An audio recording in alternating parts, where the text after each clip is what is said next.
নমস্কার। টুকরো কথায় আমার রামায়ণের গল্পের পরবর্তী টুকরো নিয়ে চলে এসেছি। আজকে একটা আরও ইন্টারেস্টিং কথা, যেই কথাটা বা যেই ঘটনাটা সকলের মনে বেশি প্রশ্নের উদ্রেক করে, সীতার অগ্নি পরীক্ষা। আমি তো বলেইছি যে ছোটোখাটো যেগুলো পরপর ঘটনা পরম্পরা, অত ডিটেলসে আমি যাচ্ছি না। রাম তার বানরসেনা নিয়ে লঙ্কায় পৌঁছে গিয়েছে, তারপর যুদ্ধ হয় যথারীতি, ভীষণ যুদ্ধ হয়। সেই যুদ্ধে বিভীষণ অনেক রকমের সাহায্য করে, আর আলটিমেটলি যুদ্ধে রাম জিতে যাচ্ছে। রাবণকে বধ করে যুদ্ধ শেষ হচ্ছে, রাম জিতে যাচ্ছে। এরপর একটা আমরা পাই যে রাবণ মারা যাবার পর, তাকে তীর বিদ্ধ করার পর তখনও প্রাণ যায়নি, এই অবস্থায় নাকি রাম তার ছোট ভাই লক্ষ্মণকে পাঠিয়েছে রাবণের কাছে, যে তার থেকে কিছু শিক্ষা গ্রহণ করার জন্য। রাবণের এত জ্ঞান, সেই জ্ঞান কিছু অংশ নেওয়ার জন্য নাকি লক্ষ্মণকে পাঠিয়েছে। তাই রাবণ তার জীবন দর্শন দিয়ে লক্ষ্মণকে কিছু লাস্ট মারা যাওয়ার আগে জ্ঞান দিয়ে যাচ্ছে। এই রকম কিছু ঘটনা বাল্মীকি রামায়ণে উল্লেখ নেই। এটা পরবর্তীকালে হয়তো বা রাবণকে একেবারেই এতটাও ভিলেন মতো না সাজিয়ে একটু আমাদের কাছাকাছি আনার মতো, বা রামকেও এত একেবারে কোনো মানুষ ভিলেন, তাকে মেরে ফেলা হলো নিষ্ঠুর হয়তো মনে হয়েছে কারোর, তাই সেটাকে একটু পোলাইট করার জন্য হয়তো এরকম চেঞ্জ এসেছে। বাল্মীকি রামায়ণে রাম কাউকেই ওরকম রাবণের কাছে, রাবণের আর কোথায় জ্ঞান? রাবণের যদি জ্ঞানই থাকতো তাহলে এরকম অধর্মের কাজই করতো না। নিজের ভাইকে শেখানোর জন্য কি রামের জ্ঞানের অভাব পড়েছিল? রাম কিন্তু কাউকে পাঠায়নি রাবণের কাছে শিক্ষা অর্জনের জন্য। যাই হোক, যুদ্ধ শেষ, রাবণ মারা গিয়েছে, মন্দোদরি বিলাপ করছে, কান্নাকাটি করছে। এরপরে বিভীষণকে রাজ্যাভিষেক করে রাজা ঘোষণা করা হয়। তারপর রাম বিভীষণকে নির্দেশ দেন যে সীতাকে নিয়ে আসার জন্য।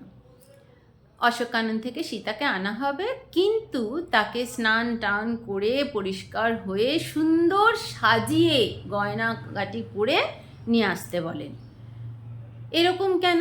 কারণ এই এতজন বানর সেনা বা যে যে এসেছে সকলে শুনছে রাম সীতার জন্য এরকম সমুদ্র পেরিয়ে চলে এসেছে সীতাকে উদ্ধার করতে, রাবণের সঙ্গে যুদ্ধ করেছেন। তাহলে সীতাকে তারা সবাই দেখতে পাবে প্রথমবার। আর সকলের মনের মধ্যে একটা প্রশ্ন, যে রাবণের মতো একজন যে সীতাকে অপহরণ করে নিয়ে গিয়ে প্রায় 1 বছর তার কাছে রেখেছে, এখন সীতার কি অবস্থা? সীতাকে কি অবস্থায় আমরা পাব? আদৌ তিনি অক্ষত রয়েছেন নাকি কিছু তার সঙ্গে হয়েছে? এরকম সকলের মনের মধ্যে যাই থাক, মুখে কেউ প্রকাশ করছে না, মনে কিন্তু এরকম অনেক অনেক প্রশ্ন। সীতাকে সেই অনুযায়ী সাজিয়ে গুজিয়ে পরিষ্কার করে রামের কাছে নিয়ে আসা হয়। এতদিন আমরা দেখেছি রাম সর্বক্ষণ বলছে সীতা যদি না থাকে, সীতাকে যদি না পায়, আমি আমার প্রাণ বিসর্জন দিয়ে দেবো, পুরো পৃথিবী ধ্বংস করে দেবো, যা কিছু প্রকৃতি, আমার কিছু চাই না, প্রকৃতির বিরুদ্ধে গিয়ে আমি সব ধ্বংস করে দেবো, আমার সীতাকে বাঁচাতে হবে। মানে সীতা ছাড়া একেবারে পাগল হয়ে গিয়েছিলাম।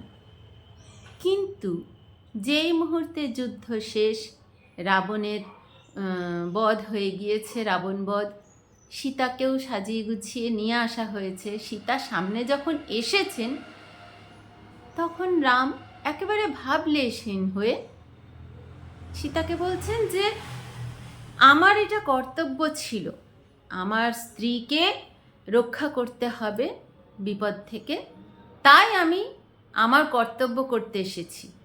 এখন তুমি তোমার যা মনে হয় যদি মনে হয় অন্য কোথাও যাবে, অন্য কারোর সঙ্গে যাবে, তোমার যেটা মনে হয় তুমি সেটা করতে পারো। এখানে কেমন একটা নিষ্ঠুর মনে হচ্ছে না রামকে, যে কি এই সীতাকে পাওয়ার জন্য হয়েছে, তাকে তো আদর করে গ্রহণ করার কথা, কিন্তু রাম ওরকম করলেন না। এখানেই বলি, রাম কিন্তু কখনোই নিজের মনোবাঞ্ছা অন্যের উপর চাপিয়ে দেয়নি। সীতাকে এটা ছেড়ে দিয়েছে। রামও জানে যে সীতা নিশ্চয়ই অন্য কারোর সঙ্গে যাবার জন্য বসে নেই, এতদিন তার অপেক্ষায় বসেছিল, হনুমানের সঙ্গেও যায়নি, তবু এই কাজটা করলেন কেন? এর পিছনে কতগুলো কারণ। যখন রামের প্রথম বনবাস ঘোষণা হয় আর কি, তখন কারণটা ছিল মাতা কৈকেয়ী। দশরথ একজন যোগ্য রাজা হওয়া সত্ত্বেও নিজের কামরসে বশীভূত হয়ে দুর্বল অবস্থায় নিজের স্ত্রীর একটা অন্যায্য দাবিকে অমান্য করতে পারেননি। তিনি একবারের জন্যও বলতে পারেননি যে না, এটা মানা হবে না। তিনি বলতেই পারতেন। এটা যদি মনে হয় যে যেহেতু কথা দিয়ে ফেলেছিলেন তাই রাখতে হবে, তাহলে প্রজাদেরকেও তো কথা দিয়েছিলেন। রাজা কোনো ডিসিশন রাজ্যের বিষয়ে একা নেন না, সেখানে তার সভা পরিষদ সবাই বসে যথারীতি মিটিং করে ঠিক করা হয়েছে। সকলে বলেছে যে এই কারণে রামকে রাজা করা উচিত। তাহলে সেখানে দশরথের তো একার ডিসিশন ছিল না, কৈকেয়ীর মতামতে সেই ডিসিশন থেকে এতগুলো মানুষের, এতগুলো বিচক্ষণ মন্ত্রী সকলের মতামতকে বিসর্জন দিয়ে শুধুমাত্র কৈকেয়ীর একটা কথায় তিনি রামকে বনে পাঠিয়ে দিয়েছেন। এই জন্য ইতিহাসে একদম চিরকালের জন্য তার এটা রচিত হয়ে গেল যে দশরথ এত বড় একজন রাজা, তিনি একজন সামান্য স্ত্রীর কাছে কথা দিয়েছেন বলে এমন একটা ভুল কাজ করলেন যেটা তার রাজ্যের জন্য, সারা দেশের জন্য ক্ষতি ডেকে আনবে। ঠিক এই কারণে প্রজাদের সকলকে নিয়ে মিটিং করে যেই রাজার ডিসিশন নেওয়া, তখন যেটা নিয়ম ছিল, রাম শিখেছেন এই রাজধর্ম পালন করতে গেলে আমাকে সেটা করতে হবে। আমি যখন রাজা, যখন দশরথ রাজা, কৈকেয়ীও কিন্তু রানী, সে যদি ভুলে গিয়ে থাকে তার ডিউটি, দশরথের উচিত ছিল তাকে মনে করানো, তখন তিনি করেননি। রাম জানে যে এরপরে তো রাজা রাম, সকলে অলরেডি রামকে রাজা মনে করতে শুরু করেছে, তাহলে সীতা তো তাদের রানী হবে। এবার আমাদের সুপ্রিম যে লিডার, যে তার মধ্যে যদি বেশ কিছু দোষ থাকে, আমরা যদি সর্বক্ষণ মনে মনে তার বিভিন্ন দোষের কথা নিজেদের মধ্যে আলোচনা করতে থাকি, তাহলে তো তার প্রতি রেসপেক্ট থাকবে না। যদি সম্মানই না থাকে, তাহলে সেই রাজ্যে কিভাবে ভালো শাসন থাকবে? তাহলে প্রজাদের ভালো কি করে হবে? তাই তিনি কখনো চান না যে সীতা সম্বন্ধে অন্যের মনেও কোনোরূপ বিরূপ কিছু থাক, কোনোরূপ বিরূপ মন্তব্য কেউ কোনোদিন করুক। রাম যখন কথা বলে যে তোমার ইচ্ছা, তুমি করতে পারো, সীতা তখন তার মনে হচ্ছে আমি বেঁচে থাকাই বৃথা। লক্ষ্মণকে আদেশ দিচ্ছেন এক্ষুনি চিতা সাজাও, আমি যদি পবিত্র হয়ে থাকি অগ্নিদেবকে আমি আহ্বান করছি, তিনি এসে প্রমাণ দিক আমি আগুনে প্রবেশ করছি। যদি আমার মনে এতটুকুর জন্য কখনো অন্য কারোর কথা আসে, তাহলে আমি যেন আগুনে শেষ হয়ে যাই। রাম অগ্নি পরীক্ষা দিতে বলেননি, কিন্তু বাধাও দেন। সীতা এসব বলছেন, সকলেই অবাক হয়ে গিয়েছে যে এ কি রাম এরকম, কেউ ভাবতে পারছে না রামের সঙ্গে এতদিন কীরকম দেখলাম, এখন কীরকম দেখছি। চিতা সাজানো হলো। অগ্নিদেবতা শুধু একা না, বিভিন্ন আরও অনেক দেবতারা আসেন স্বর্গের থেকে, তাদের রামের পূর্বপুরুষরা, তার সঙ্গে দশরথও এসেছেন, তারও আত্মা আর কি এসেছে। সকলে মিলে বলছে যে না, সীতা একদম পবিত্র, এর কোনো অন্য কোনো দ্বিমতই নেই, সীতাকে আগুন থেকে ফিরিয়ে দেওয়া হচ্ছে। রাম তখন বলছেন আমি তো জানি আমি জানি আমি ছাড়া সীতার মনে আর কেউ নেই, কিন্তু অন্য কারোর মনে সীতা সম্বন্ধে যেন এতটুকুনিও প্রশ্ন না থাকে, এই কারণেই এটার প্রয়োজন ছিল। তার মানে সীতা যেরকম চেয়েছিল যে রামের যেন এরকম কলঙ্ক কেউ না দেয় যে নিজের স্ত্রীকেও রক্ষা করতে পারেনি, রাম এইরকমই চেয়েছে যে কেউ কোনো দিন যাতে সীতাকে কলঙ্কিত না করে।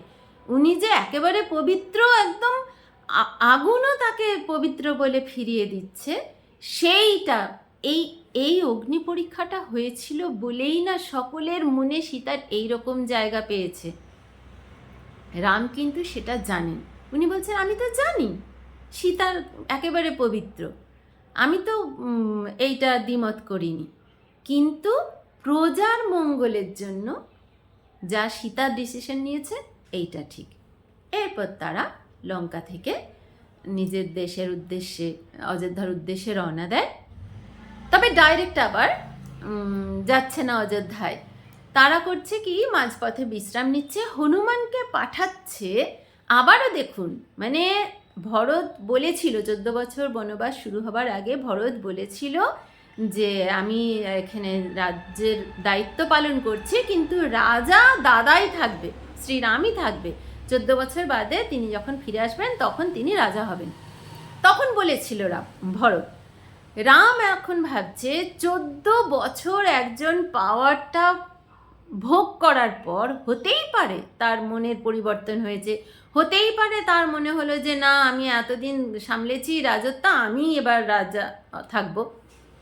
তাই তার মনটা না জেনে, তার মনস্কাম না জেনে নিজেকে চাপিয়ে দিচ্ছে না, হনুমানকে পাঠাচ্ছে অযোধ্যায় যে তুমি ভরতকে খবর দেবে যে এই রকম রাবণকে মেরে সীতাকে উদ্ধার করে নিয়ে আসছে, আর তার হাবভাবটা বুঝবে, তার এক্সপ্রেশনটা দেখবে, তার কি মনোবাঞ্ছা এটা বুঝবে, বুঝে তুমি আমাকে এসে বলো যে ভরত কি এখনও চায় আমি রাজা হব, নাকি তার মনে কোথাও হোক একটুখানি হলেও মনে হচ্ছে যে সে ভালোই আছে রাজা। এই কারণে রাম তখনও কিন্তু চাপিয়ে দিতে চাইছে না ভরতকে, সকলেরটা জেনে সেখানে যেতে চায়। হনুমান গিয়ে খবর নিয়ে আসে, ভরত তো একদম মানে ভাই অন্তপ্রাণ, তাই ভরত খুব খুশি হয়ে আয়োজন শুরু করে। এবার তারা অযোধ্যায় ফিরে আসে। অযোধ্যায় ফিরে এসে তারপরের গল্পটা আরেক দিন। ধন্যবাদ।